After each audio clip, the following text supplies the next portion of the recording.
नमस्कार दोस्तों, क्राइम तक में आप सबका स्वागत है। मैं हूं सुप्रतिम बैनर्जी। आज जो वाकया मैं आप सबको सुनाने वाला हूं वो मध्य प्रदेश की राजधानी भोपाल का है। तारीख है 3 दिसंबर 2024, यानी इसी महीने की बात है। जगह है ऐशबाग इलाका और ऐशबाग इलाके का एक फ्लैट।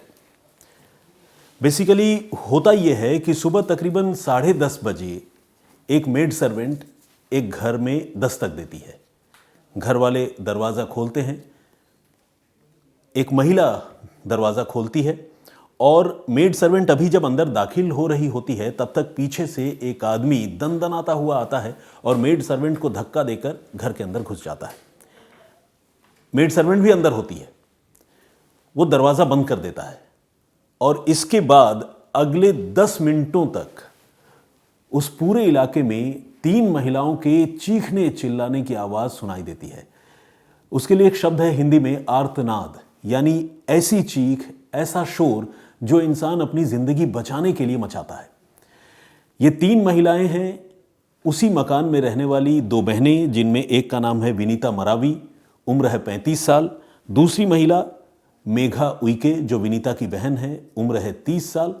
और तीसरी महिला वो मेड सर्वेंट है जो उस मकान में काम करने के लिए आती है और इस वक्त भी वो काम करने के लिए आई थी। होता यह है कि ये जो आदमी धक्का देकर घर के अंदर घुसता है वो विनीता और मेघा पर ताबड़तोड़ चाकुओं से वार करने लगता है और भयानक भयानक तरीके से वार करता है जिसे देखकर किसी के भी रोंगटे खड़े हो जाएं। एक तो होता है लड़ाई झगड़ा हो रहा हो और कोई किसी को चाकू देखकर डराए या फिर इस तरह से मारे कि उसका इरादा कत्ल करना नहीं हो बल्कि थोड़ा जख्मी कर देना हो, किसी को पीछे धकेलना हो। लेकिन यहाँ जिस इंटेंस प्रेशर के साथ और इंटेंस तरीके से ये हमलावर दोनों बहनों पर चाकू बरसा रहा था, उससे साफ था कि वो दोनों बहनों की जान लेना चाहता था। तो विनीता और मेघा ये दोनों घर के अंदर छटपटा रही थी, खुद को बचाने की कोशिश कर रही थी, शोर मचा रही थी। और ये जो मेड सर्वेंट है वो किसी तरह घर से बाहर निकलने में कामयाब हो गई। बाहर आकर उसने बचाव के लिए शोर तो मचाया ही, पड़ोसियों के दरवाजे पर दस्तक दी। विनीता और मेघा के कुछ रिलेटिव्स हैं जिनको फ़ोन पर उसने इस घटना के बारे में बताया। यहाँ तक कि उसने अपनी जिम्मेदारी निभाते हुए भोपाल पुलिस को 100 नंबर पर कॉल भी कर दिया, जिसके बाद पुलिस जो है मौके पर पहुंची। लेकिन जब तक पुलिस मौके पर पहुंची, जब तक आसपास के लोग रिएक्ट कर पाते, तब तक देर हो चुकी थी। मकान को बाहर से बंद करके वो हमलावर फरार हो चुका था और जब पुलिस और आसपास के लोगों ने घर का दरवाज़ा खोला और अंदर गए तो उन्होंने देखा कि अंदर फर्श पर दोनों बहनों की खून से लथपथ लाश पड़ी है।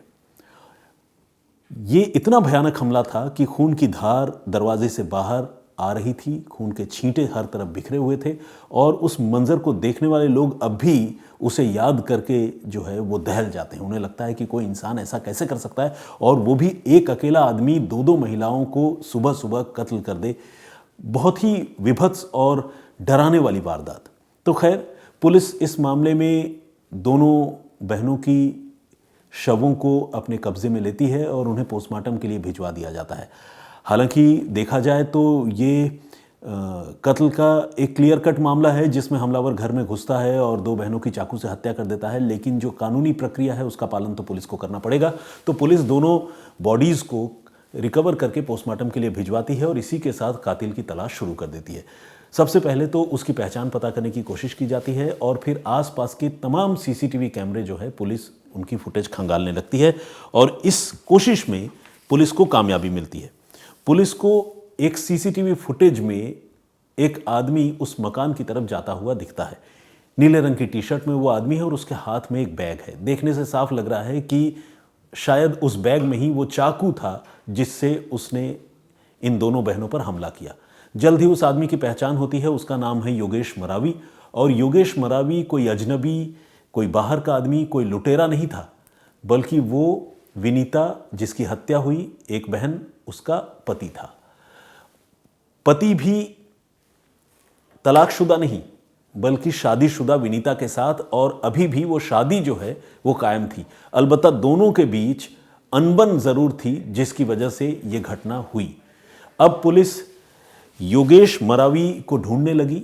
योगेश मरावी की एक और जो पहचान है वो बड़ी अहम है और शॉकिंग भी है। वो पहचान है योगेश मरावी मध्य प्रदेश पुलिस का ही एक असिस्टेंट सब इंस्पेक्टर है, यानी एक पुलिस ऑफिसर है। एक पुलिस ऑफिसर इस तरह की वारदात को अंजाम दे, दो कत्ल कर दे, ये सोचना भी अजीब लगता है। क्योंकि कोई दूसरा क्रिमिनल करे या कोई दूसरा आदमी करे तो भी बात समझ में आती है कि शायद उसे कानून और उसके अंजाम का इतना पता न हो, लेकिन एक पुलिस ऑफिसर जो कानून की हिफाजत करता है वो अगर इस तरह की भयानक वारदात को अंजाम देगा तो जाहिर है सबको हैरानी होगी। तो आम लोगों के साथ साथ पुलिस वाले भी हैरान थे ये जानकर कि इस घटना को उन्हीं के महकमे के एक एएसआई ने अंजाम दिया है। अब योगेश के बारे में पुलिस जानकारी जुटाने लगी तो पता चला कि योगेश जो है भोपाल से तकरीबन 400 किलोमीटर दूर मंडला में पोस्टेड है और विनीता उसकी पत्नी अपनी बहन मेघा उइके के साथ यहाँ भोपाल के ऐशबाग के इसी फ्लैट में रहती है, बल्कि रहती थी। और योगेश इस घटना को अंजाम देकर फिलहाल भाग चुका था, फरार हो चुका था। पुलिस ने उसकी तलाश शुरू की। भोपाल पुलिस उसे इंटरसेप्ट करने, उसको लोकेट करने की कोशिश कर ही रही थी। भोपाल पुलिस ने मंडला पुलिस को भी इसके बारे में इन्फॉर्म किया कि आप लोग भी देखिए कहाँ है वो, उसके बारे में पूरी जानकारी दी, बताया कि इस तरह से वो घटना को अंजाम देकर भागा है।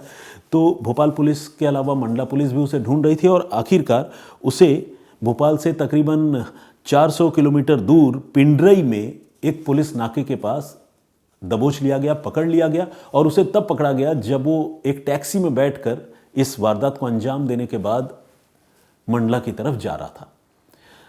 पकड़े जाने पर उसके पास कोई चारा नहीं था सिवाय सच कबूल करने के। तो उसने ये सच मान लिया कि हाँ, उसी ने अपनी पत्नी विनीता मरावी और उसकी बहन मेघा उइके की हत्या की। विनीता की बहन मेघा जो है वो खुद एक सरकारी ऑफिसर थी और खादी ग्रामोद्योग विभाग में वो काम किया करती थी, लेखाधिकारी के पद पर थी। एक सरकारी ऑफिसर और उसकी बहन की हत्या हुई थी और हत्या करने वाला पुलिस का ही एक एएसआई था। योगेश से अब पुलिस ने पूछताछ शुरू की। पुलिस ये जानना चाहती थी कि आखिर ऐसी क्या बात रही, क्या इरादा रहा कि योगेश ने इतने भयानक तरीके से दो महिलाओं की जान ली। तो ये सब तो खैर पुलिस को पता चली बात, और अनबन की कहानी भी सामने आई। अनबन की वजह क्या थी ये भी सामने आई, मैं वो आपको बताऊंगा। लेकिन पहले ये भी जानिए कि योगेश ने इस हत्याकांड को अंजाम कैसे दिया। योगेश ने खुद अपनी पत्नी पर 7 बार चाकुओं से वार किया और अपनी साली मेघा पर जस्ट उसके डबल 14 बार चाकू से वार किया। अब आप सोचेंगे कि असली लड़ाई तो पत्नी से थी, साली पर इतना नाराज वो क्यों था कि साली पर उसने 14 वार किए। ये चाकू जो है एब्डोमिनल पार्ट में, प्राइवेट पार्ट के इर्द गिर्द और जिस्म के कई दूसरे हिस्सों में मारे गए थे। पुलिस ने जब योगेश से इस हत्याकांड की वजह पूछी तो उसने ये बताया कि उसकी शादी विनीता के साथ तकरीबन 8 साल पहले हुई थी, लेकिन 3 साल से उसका विनीता से अनबन चल रहा था और उसे शक था कि विनीता जो है उसी के महकमे के एक और पुलिस ऑफिसर जो एएसआई है उसके साथ रिलेशनशिप में है, उसका उस एएसआई से अफेयर है। उस एएसआई की पोस्टिंग मध्य प्रदेश के ही भोपाल में है और इसी रिलेशनशिप के शक में कह लें या जो भी जानकारी योगेश को थी उसको लेकर उसकी अपनी पत्नी विनीता से कहा सुनी, लड़ाई झगड़े ये सब हुआ करते थे। और मेघा जो है वो आग में घी डालने का काम करती थी, यानी योगेश को लगता था कि उसकी साली मेघा जो है इस फसाद की जड़ है। वो अपनी बहन को ज़रूरत से ज़्यादा सपोर्ट करती है, बहन अगर कुछ गलत भी करती है तो उसका साथ देती है और मेरे खिलाफ भड़काती है। ऐसे में वो विनीता से जितना नाराज़ था उससे कहीं ज़्यादा नाराज़ अपनी साली से था। यही वजह है कि उसने ये प्लान किया कि वो दोनों की जान ले लेगा। 3 दिसंबर को विनीता और योगेश के बीच में इतने दिनों से जो अनबन चल रही थी उसमें कई बार सुलह सफाई की कोशिश भी हुई। जब सारी कोशिशें नाकाम हो गई तो 3 दिसंबर को इस मामले में डिवोर्स के पेपर तैयार किए जाने थे और वो पिटिशन जो है वो अदालत में फाइल की जानी थी और ये सब कुछ होता दोपहर के वक्त। लेकिन इससे पहले कि दोपहर का वक्त आता, सुबह 10:30 से 11 बजे के बीच ये दोहरे कत्ल की वारदात हुई जिसमें योगेश ने महज 10 मिनट में अपनी पत्नी और अपनी साली का कत्ल कर दिया। योगेश की गिरफ्तारी के बाद पुलिस ने जब उसकी तलाशी ली तो पुलिस को उसकी जेब से एक नोट भी मिला।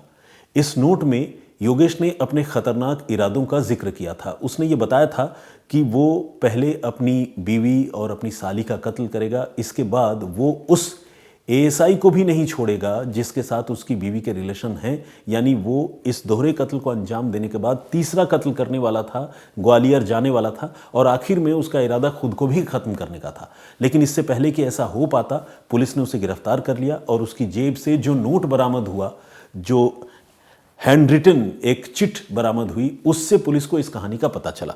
बाद में पुलिस ने जब उससे पूछताछ की तो उसने इन सारी बातों को कबूल किया और पुलिस अब ये वेरीफाई कर रही है कि क्या इस मामले में योगेश के साथ कुछ और भी लोग शामिल हैं। खासकर उसे लेकर आने वाला जो ड्राइवर है, क्या उसे योगेश के इरादों की जानकारी थी या नहीं थी। उस ड्राइवर से भोपाल की पुलिस कई बार पूछताछ कर चुकी है। पुलिस ये भी जानने समझने की कोशिश कर रही है कि क्या टैक्सी ऑपरेटर को ये पता था कि मंडला से वो पुलिस ऑफिसर भोपाल किस इरादे से आ रहा है, और जब इतनी बड़ी वारदात को उसने अंजाम दिया उसके बाद उसे लेकर वो ड्राइवर फिर से मंडला के लिए कैसे रवाना हुआ। क्या उस ड्राइवर को बिल्कुल भनक नहीं लगी कि इस पुलिस ऑफिसर ने इतने भयानक वारदात को अंजाम दिया है। ये सब अभी सवाल हैं और पुलिस इन चीज़ों को वेरीफाई कर रही है। लेकिन जिस तरह से इस दौर में, इस वक्त में जब अतुल सुभाष जैसे शख्स की मौत हुई है और अतुल ने खुद को ख़त्म किया है और उसके पीछे की वजह उसकी अपनी पत्नी से अनबन सामने आई है, उसी वक्त एक और ऐसी घटना जिसमें एक पुलिस का ऑफिसर, एक पुलिस का एएसआई अपनी बीवी और साली की हत्या करके तीसरा कत्ल करने की तैयारी कर रहा होता है और उसके बाद उसका इरादा भी कुछ अतुल की तरह खुद को भी ख़त्म करने का होता है। यह अपने आप में बहुत शॉकिंग है और यह इस बात का एक सबूत है, इस बात की एक निशानी है कि इस तरह के केसेस इस समाज में कितने ज़्यादा हैं, जहां रिश्तों की अनबन कई बार बहुत ख़तरनाक मोड़ लेती है और जानलेवा साबित होती है। आज के इस घटनाक्रम पर आपका नज़रिया, आपकी सोच क्या है, प्लीज़ हमें कमेंट करके ज़रूर बताइएगा। मैंने जो प्रीवियस स्टोरी आपको सुनाई थी उसमें मैंने आपको बताया था कि किस तरह से पुणे के पास एक ग्रामीण इलाके में एक शमशान घाट में एक शख्स का कत्ल हुआ और पुलिस के पास सिवाय अस्थियों के कुछ टुकड़ों के हिस्सों के, एक दो चाबियों के और एक डेंटल कैप के, और देखा जाए तो कोई क्लू नहीं था। खासकर जिस तरह के इलेक्ट्रॉनिक क्लूज़ आमतौर पर आज के कत्ल के मामलों में होते हैं, आज की घटनाओं के मामले में होते हैं, वैसा नहीं था। लेकिन पुलिस ने उस केस को सॉल्व किया। ये अगर आप जानना सुनना चाहते हैं तो क्राइम तक के यूट्यूब चैनल पर आकर आप सुप्रतिम से सुनिए के पेज पर आकर या सुप्रतिम से सुनिए की जो प्लेलिस्ट है उसमें आकर आप उस स्टोरी को सुन सकते हैं। आपके कमेंट्स का मुझे इंतज़ार रहता है। जो प्रीवियस स्टोरी पर आप लोगों ने कमेंट किए थे, आइए उनमें से कुछ कमेंट्स मैं अभी पढ़ने की कोशिश करता हूं और हमारी जो परिपाटी है दोनों तरफ से संवाद की, उसको आगे यूं ही बरकरार रखता हूं। आइए कुछ कमेंट पढ़ता हूं। एक हमारे दर्शक हैं विजेंद्र सिंह जी, इन्होंने कहा है कि घटनाक्रम जो है बहुत दुखद था लेकिन पुलिस का इन्वेस्टिगेशन उन्हें इंटरेस्टिंग लगा। अजहर मंसूरी साहब ने कमेंट किया है, बहुत बहुत स्वागत आपका। रेखा भट्ट, उन्होंने पुलिस के इन्वेस्टिगेशन की तारीफ़ की है। राहुल सक्सेना, सचिन वैभव, और इन्होंने ये कहा है कि प्रीवियस स्टोरी के बारे में कि जिस तरह से गाँव वालों ने प्रॉम्प्ट एक्शन लिया और अपनी सूझबूझ दिखाई, उससे कत्ल का वो मामला सुलझ पाया। अगर गांव वाले थोड़े भी ढिलाई करते या थोड़ी भी लापरवाही से काम लेते तो शायद इस केस को सुलझाने में दिक्कत होती। उन्होंने इस मामले में गांव वालों और शहर के लोगों की तुलना की है और शहर वालों को नीचे रखा है। उनके ऐसे कहने के पीछे मेरे ख्याल से उस तरह की घटनाएं होंगी जिसमें हमने कई बार देखा है कि बड़े बड़े शहरों में अपराध की घटनाएं होती हैं। एक शख्स किसी दूसरे शख्स को टारगेट कर रहा होता है पब्लिक व्यू में, लेकिन लोग रोकने टोकने या बचाने की कोशिश नहीं करते। शायद ये सब बात ध्यान में रखकर वैभव नितेश ने ये कमेंट किया है। आपकी बात काफ़ी हद तक सही है, मैं सहमत हूँ इस बात से। तो आइए, शुभम जुनेजा है श्री गंगानगर से, इन्होंने भी कमेंट किया है। इनका कमेंट थोड़ा बड़ा है, लंबा है, मैं पढ़ूंगा। गुरप्रीत सिंह ने भी कमेंट किया है, सैल्यूट टू पुणे पुलिस, इन्होंने लिखा है। वर्जीनिया डिसूजा रेगुलर लिसनर है हमारी। मानिक साहा, इन्होंने ये लिखा है कि जगदलपुर बस्तर की कोई कहानी होगी तो सुनाने का कष्ट करें। ठीक है मानिक साहब, ज़रूर सुनाने की कोशिश करूँगा। ठाकुर केशव ने भी कमेंट किया है। पद्मनाभ शर्मा, इन्होंने भी अपनी बात रखी है। वेदांत अग्निहोत्री, मोहम्मद दिलशाद का भी कमेंट है और प्रतिमा बोरो का कमेंट है। सरनेम से मुझे लग रहा है कि आप ज़रूर नॉर्थ ईस्ट की होंगी। बहुत स्वागत आपका। सुब्रतो मुखर्जी ने कमेंट किया है और उन्होंने पुणे पुलिस की तारीफ़ की है और कहा है कि इन्वेस्टिगेशन और यूनिक है, ग्रेट वर्क है। गुरचरण कुलना ये लिखते हैं, पंजाब कहानी सुनाओ जी। बिल्कुल सुनाएंगे पंजाब की कहानी जब इस तरह की कोई कहानी होगी और सामने आएगी। हेल्पिंग गार्ड्स के नाम से एक आईडी उन्होंने भी कमेंट किया है और उन्होंने हौसला अफजाई की है। फिरोज़ विरानी का कमेंट है, उन्होंने ये चीज़ पॉइंट आउट किया है कि उस स्टोरी में मैंने पहले बताया था कि 2 चाबियाँ मिली, दोनों चाबियाँ एक साथ ही थी और फिर बाद में मैंने बताया चाबियों का गुच्छा। उन्होंने मुझे करेक्ट करते हुए ये बताया है कि चाबियों का गुच्छा यानी 2 से ज़्यादा चाबियाँ। तो खैर ये मेरी जानकारी में कमी थी, तो Firoz ji thank you very much for pointing out. मैं इसे नोट करूँगा और याद रखूँगा। रिमिल मरांडी ने भी कमेंट किया है, बहुत बहुत स्वागत आपका। और इन्होंने ये लिखा कि वॉइस नहीं आया वीडियो में। देखिए रिमिल, मेरे ख्याल से और किसी भी दर्शक ने ये कमेंट नहीं किया। इसका मतलब मुझे लगता है कि शायद आपके नेटवर्क में या फिर आपके मोबाइल फ़ोन में कोई समस्या होगी, तो प्लीज़ उसे करेक्ट करने की कोशिश कीजिएगा। इधर से तो वॉइस प्रॉपर रिकॉर्ड हुआ था। राजेंद्र पवार साहब ने कमेंट किया है, ये उसी इलाके के रहने वाले हैं जहाँ की ये घटना थी और उन्होंने मुझे कुछ करेक्ट करते हुए कुछ फैक्चुअल मिस्टेक्स की तरफ इंडिकेट किया है। उन्होंने बताया है कि इंदापुर में गांव बता रहा था, बेसिकली इंदापुर तहसील है और तावशी जो है वो एक कस्बा है, तो तावशी को मैंने तहसील बताया था।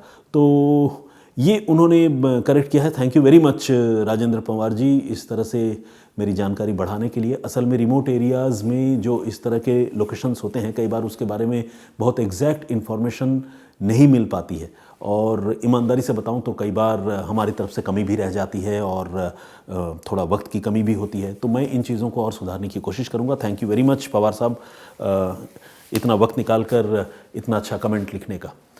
तो इतना ही आज के लिए। मैं फिर हाजिर होऊंगा किसी और वाकई, किसी और स्टोरी के साथ। तब तक अपना बहुत ख्याल रखिए, सुरक्षित रहिए। जय हिंद, जय भारत।